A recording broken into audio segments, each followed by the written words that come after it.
how's it going? Today I'm going to be talking to you guys about Git Flow. I'm super excited about Git Flow because it's going to make your workflow with Git so much easier.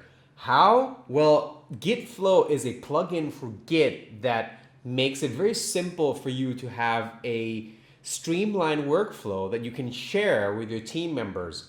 Here's what I mean.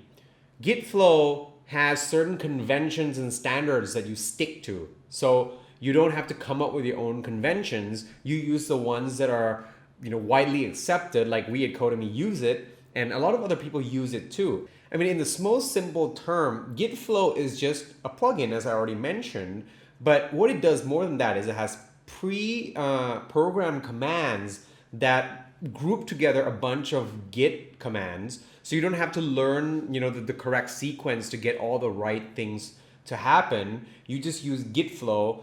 For example, if you want to create a feature branch, like I previously mentioned in the previous videos, you just do Git Flow feature start. And when you're done with the feature, Git Flow feature finish, and it'll do all the merging for you. So you just learn this high level command from Git Flow, and it just works like magic. You want to create a new feature branch, you just do Git Flow feature start, Git Flow feature finish, and you're good to go. There's a few kinds of branches in Git Flow. There is the feature branch, there's a hotfix branch, there's a release branch, and there's a support branch. Now those are the four main kinds of branches, and we're gonna go through each one, and I'll tell you how each one works in the upcoming episodes. We're also going to integrate our repository into GitHub.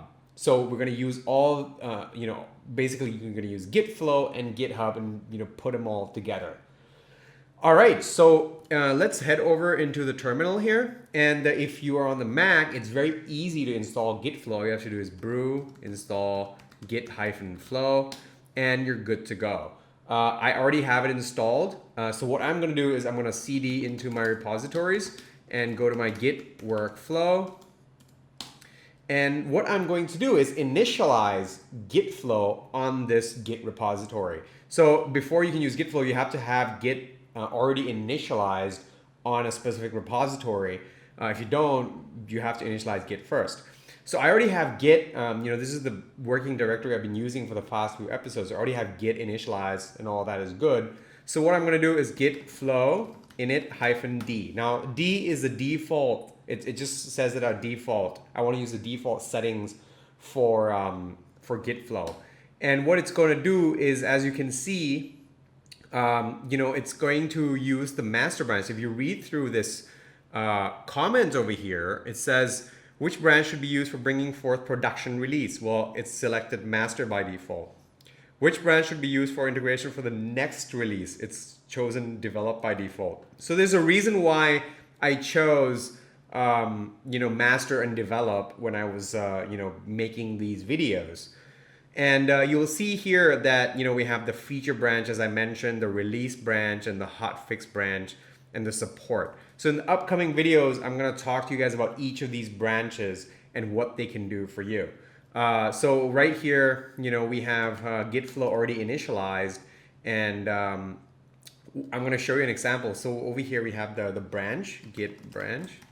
So we have the new feature branch. What I'm going to do here is I'm going to just finish off the feature branch that I created in the previous episode. So what I can do is Git Flow feature finish new feature. Now we already merged the branch, but what this is going to do is going to just try and remerge and going to delete the feature branch for us.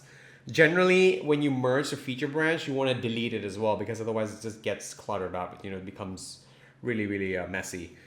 So now Git branch, we should just have two branches, the develop branch and the master branch. Now what I'm going to do is I'm going to open up my Sublime text editor and show you what's going on in code. So here we have the README. We just have the two branches. This is the new feature branch. The new code that we added from the feature branch from the previous episode. Moving forward, I will talk to you guys about creating a new feature branch, how it merges back into our repository, and how we publish that our repository into GitHub. So this is what's going to be coming in the next episode.